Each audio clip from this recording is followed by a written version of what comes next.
everybody. Here we go. More off-the-field troubles for NFL star Brett Favre. That's right. You heard me right. Less than a week after an alleged texting incident cost him $50,000 in fines, which a lot of people thought was just a slap on the old wrist. The Vikings quarterback, now he is facing a sexual harassment lawsuit. This time he's got two former massage therapists for the New York Jets who are coming at him. The suit alleges that Favre sent them inappropriate text messages like this one of these classic. Here's a classic for you, okay? Brett here, you and Chrissy want to get together? I'm all alone. It goes on from there. Oh, some people can rate whether or not you think his pickup lines are very good. But joining me now is Tamara Holder. She's a criminal defense attorney and a Fox News contributor. Tamara, how you doing? Are you hearing me okay? Yeah, I can hear you. Oh, good. I can hear you too.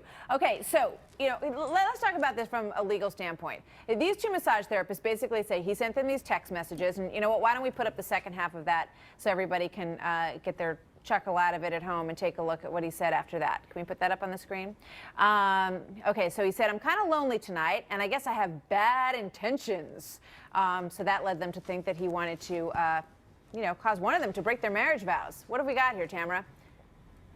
I think we have money-grubbing, opportunistic women here. There's no excuse for a woman who doesn't file a lawsuit for 2.5 years, or women. They should have gone to the Jets in the very beginning, two years ago, and said, look, we have a problem here. I mean, if this guy's really committing a sexual harassment offense, he's potentially dangerous. And for them to just, not do anything and wait. Now, there are theories that they were just unhappy with the NFL's investigation of the Jen Sturger incident. Right. And I think that's what this is. They just wanted money. They wanted him punished. But what is sexual harassment? There's no question here that he's probably a creepy cheater, okay? But does that rise to the level of a civil suit against him because he's trying to get laid? But what this is ridiculous. Tamara, all right, what they're saying is that they lost their job because they did speak out at the time.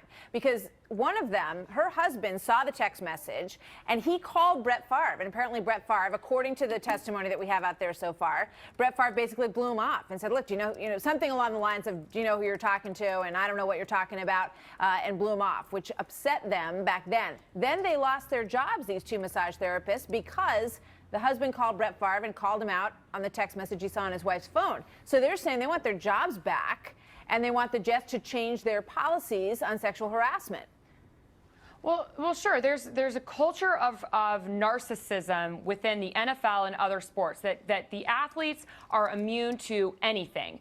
That is all the more reason why these women should have gone to the Jets right upstairs and said, look, we have a major problem here. We have text messages from this man, one of your star athletes, who, Right.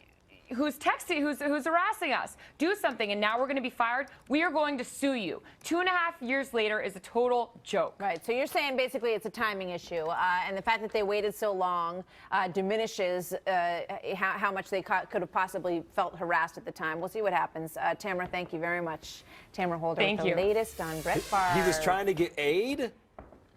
Oh, my gosh.